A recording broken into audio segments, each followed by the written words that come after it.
بسم الله الرحمن الرحيم. في البداية أتوجه بجزيل الشكر إلى كل جنود الخفاء والتجلي الذين أسهموا في تنظيم هذه الندوة، وإلى كل المتتبعين من داخل الوطن وخارجه.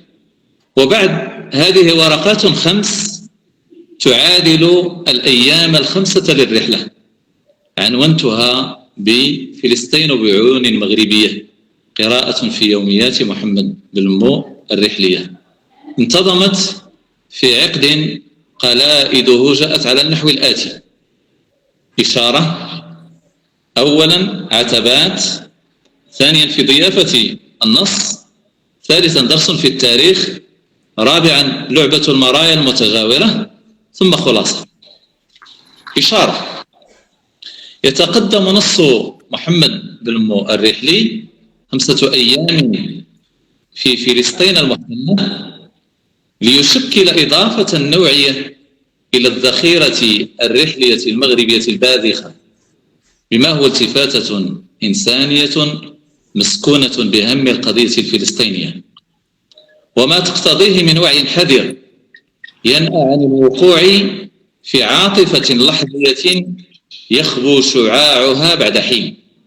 هي رحلة 5 أيام بكثافتها المادية والرمزية، انتقلت على الأرض الفلسطينية، تحدت الحواجز والعقبات، واقتنصت فرص اللقاء بوجوه لها الانتماء إلى حاضر القضية وماضيها، عانقت التاريخ والجغرافيا، وحفرت أخاديد شتى عرت بعضا من الخفايا والأسرار الدفينة والمنسية. عتبات: يحيل العنوان في مجموعه على بعدين، بعد زمني وآخر، على بعدين بعد زمني وبعد مكاني، ويشغل وظيفة تعيين مدة الرحلة ووجهتها، وشد انتباه القارئ إلى رمزية القضية وأبعادها، بين الواقع المر الاحتلال وبين المأمول المنتظر، وهو ما يعني من البداية الركون إلى مبدأ الدفاع والتنديد بالمحتل الغاصب. خطاب المقدمة: تندرج مقدمة الرحلة ضمن المقدمات الغيرية الموازية، إذ قدم للكتاب محمد الدرغا يقرب قارئ الرحلة من أجوائها وتجلياتها، وليورطه في وضعية المتعاطف مع القضية الفلسطينية من أول سطر فيها. وتنشطر هذه المقدمة إلى متتاليتين نصيتين. المتتالية الأولى: معضلات فلسطين، عنوان نحتناه من نص التقديم الذي صدر بالحديث عن فلسطين وما تراكم فيها من أزمات أعقبتها محن وعذابات لها الامتداد. فقد تمطط هذا الصراع أزمنة طويلة، توج في خاتمة المطاف باجتراح هذه المأساة وانفلات الأنوية الأولى للقضية نتيجة ملابسات عديدة، يلخصها المقدم في تشريد الشعب الفلسطيني وزرع جرثومة الصهيونية في الأرض الطيبة، واصطناع الكيان الإسرائيلي وتثبيت وجوده تنفيذا لمؤامرة غربية وانهزامات عربية مقيتة. المتتالية الثانية: فعل السفر والترحال. تصدر هذا المقطع سؤال: ماذا عن رحلة محمد بلمو إلى أرض فلسطين؟ يجيب المقدم على الفور المعلن عنها أنها رحلة صحفية، رحلة صحفي إلى بعض الديار الفلسطينية، كما كشف المقدم عن كونها رحلة جماعية وليست فردية، مخططا لها وليست عفوية وتلقائية، ولذلك ستخضع لا محالة لبرنامج محكم ومضبوط، وهي كما بين المقدم ستتم وفق إجراءات تتحكم فيها أطراف تيسيرية وأخرى تأثيرية، الأولى فلسطينية والثانية إسرائيلية. هذا دون أن يكف عن الكشف عن بناء النص ومستوياته اللغوية ومعماره الداخلي وتداخل الوصف فيه بالسرد، حين تنثال المعلومة التاريخية للإيضاح والإضاءة، للموازنة والمقارنة، لتحليل الموقف وتشريحه. وكثيرا ما أسعفته ذاكرته الثقافية بأرشيفها العام في التنوير وفضح التعتيم الصهيوني، كما بين ذلك المقدم. إنها مقدمة ثرة باذخة تثري رصيد القارئ وتنير أمامه طريق العبور إلى النص دون أن تحول بينه وبين قراءة النص دون حجاب. المحور الثاني في ضيافة النص. يتوسع النص الرحلة إلى 30 فصلا مشهدا تحبل بأحداث ووقائع شتى تعكسها تلك العناوين المنتقاة بوعي رحلي تاريخي وحضاري، يكشف عن عمق قراءة الرحالة للواقع الفلسطيني وما يتضمنه من وقائع، واطلاعه على تاريخ القضية وما يستبطنه من أحداث تطرأ.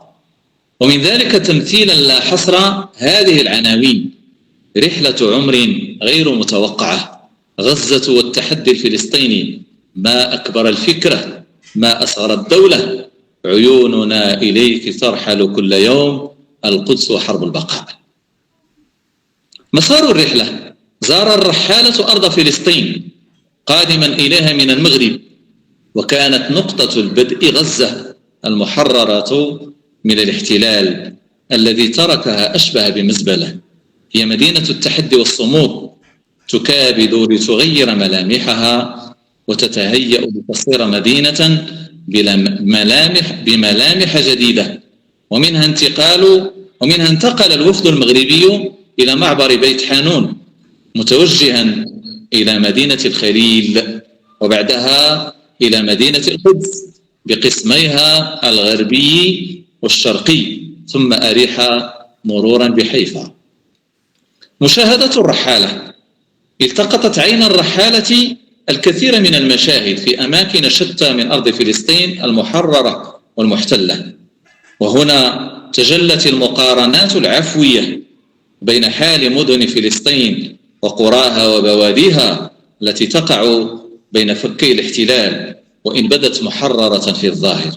ما دامت المستوطنات تتوسع سرطانيا لتضيق الخناق على ما تبقى من الأراضي الفلسطينية المحاصرة من كل ناحية، وبين حال مستوطنات بنيت وفق طراز غربي لتتحول إلى أنموذج معماري راق، فشوارعها وملتقياتها أشبه بمشاتل عمومية لأنواع كثيرة من الزهور. هذه غزة تسابق الزمن، لعل أهلها ينجحون في كسب الرهان إلى حد بعيد رغم المشاكل والعقبات التي تواجههم، وفي مقدمتها محاولات الاحتلال المتكررة لإفشال هذه الخطوة. وهناك القدس بسحرها وجمالها الأخاذ تتطلع بأعين ملؤها الأمل بغد خير من واقع الحال. يتردد صدى أنينها مع صوت فيروز الندي والمدوي: عيوننا إليك ترحل كل يوم، تعانق الكنائس القديمة وتمسح الحزن عن المساجد، كما جاء في قصيدة زهرة المدائن لسعيد عقل. المحور الثالث: درس في التاريخ. لا يكف الرحالة عن تقديم دروس في تاريخ فلسطين قديما وحديثا. إننا أمام وثيقة تاريخية بلبوس أدبي وتوثيق صحفي، ومن وراء ذلك يد ثانية صنعت الحدث. إنها يد الدليلين الفلسطينيين اللذين رافق الرحالة وقدم شهادات تاريخية. ولعل السجلات التوثيقية التي قدمها الدليل الثاني أبو جميل كانت أكثر عمقا ودقة في صناعة الأحداث التاريخية ونقدها. ومن ذلك قوله: بجانب المسجد مقبرة كبيرة تضم رفاة أزيد من 70,000 مسلم سقطوا على يد الاحتلال الصليبي القدس. المحور الرابع اقتضاب لعبة المرايا المتجاورة. يحضر ذلك عند المقارنة بين معالم فلسطين العمرانية ومثيلاتها الإسرائيلية في مشاهد تنسي الرائي متعة الاستمتاع بلذة الارتحال عبر الزمن ليجد نفسه أمام واقع يجثم بقوة ويفرض هيمنة واضحة يذكيها العداء المقيت لكل منتسب إلى الأرض والقضية الفلسطينية، وما تزخر به من تاريخ يمتد بجذوره الراسخة إلى قرون خلت. ينقل إلينا الرحالة هذا المشهد وقد لبدته سحب التأثر والانفعال. يقول: نزلنا من الحافلة في موقع الحرم الذي بدا أمامنا رابضا مثل جبل شامخ يشهد على التاريخ، كأنما ينظر بازدراء إلى كائنات غريبة على سفحه وهي تحاول جاهدة أن تجد لها مكانا في المكان الذي ليس لها وتاريخا في تاريخ غيرها. وفي مشهد آخر تنكسر مرآة فلسطين لتحل محلها المرآة الأخرى بعنف يطمس كل شيء فيحوله إلى رماد. في أحد مطبوعات الفندق السياحية يتحدثون عن القدس العربية بصيغة الماضي ويضعون تحت صورة لقبة الصخرة والمسجد الأقصى عبارة من العهد العربي. إنها صيغة ملغومة توهم القارئ بأن تلك المعلمة هي ما تبقى من العهد العربي الغابر تماما مثل ما حصل في الأندلس. إنه في كلمة صراع البقاء، وإن تجاورت المرايا فلن تتساكن. خلاصة: رحلت عين بلمو إلى القدس والخليل وغزة، واغتسلت بماء نهر الأردن، وغنت نشيد الحرية مع درويش وفيروز وسميح القاسم، وهي ترنو إلى التخلص من قيود التطبيع الكسول مع العدو. إنها نافذة للتأمل يشع منها نور أرسل ليستمر وهجه ولا تنطفئ شعلته، وكأنها صرخة غيور يحلم بعودة الأرض إلى أهلها كما عادت غزة رغم الحصار. 30 نافذة اختار لها بلمو عناوين مائزة بحمولات دينية وتاريخية وثقافية وجغرافية بحجم قضية ذات جذور ممتدة وذخيرة رمزية باذخة. بين الذهاب والإياب والعبور والعودة بياضات تركت للقارئ لعله يملأها ليشارك هو الآخر في بناء النص القضية، كما شاركت أياد أخرى في تشكيل معالم هذا النص الذي ولد لا ليكتمل وإنما لينمو ويسترسل وتبدأ الحكاية من جديد. والسلام عليكم ورحمة الله.